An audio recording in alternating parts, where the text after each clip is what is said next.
This project began in a different time, and in a different Russia. In 2021, when I was still based in Moscow, I undertook to write a history of Russian dissenters.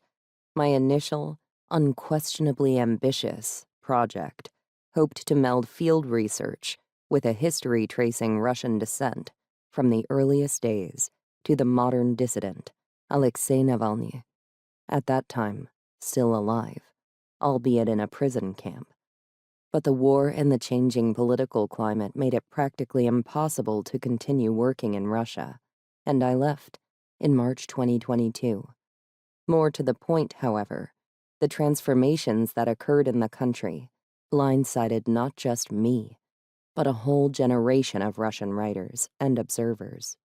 Russia, it has been said, is a country with an unpredictable past. As I tried to make sense of why things happened the way they did, why, from a period of unprecedented pluralism, the country returned to some of its most autocratic traditions, my concept of this book project changed as well.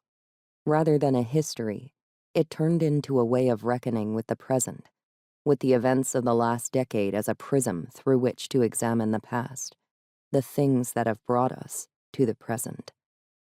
Rebel Russia became, in many ways, a personal voyage to find answers to painful questions Russians and Russia watchers have been asking themselves since February 24th, 2022, when Vladimir Putin launched the invasion of Ukraine.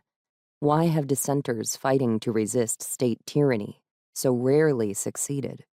In the process of researching and writing this book, I discovered answers that surprised me and questioned my own assumptions, and that I hope will challenge some of the prevailing stereotypes of the day.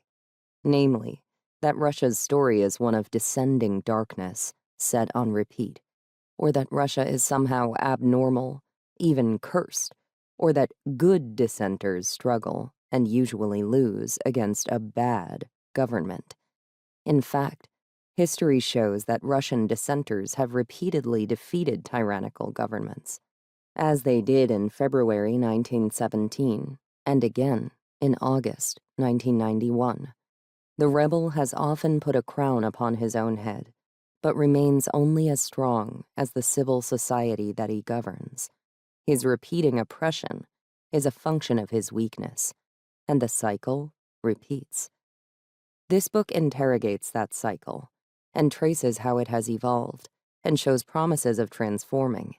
It rejects the popular bigotry masquerading as analysis, the notion that Russians are somehow civically backwards, predestined either to lawlessness and submission to tyranny, or to brutality and imperialism, a notion that is, perversely, shared by some members of an older generation of Russian dissidents, by Ukrainian nationalists, and some of their most ardent Western supporters, and, in a telling irony, by Vladimir Putin himself.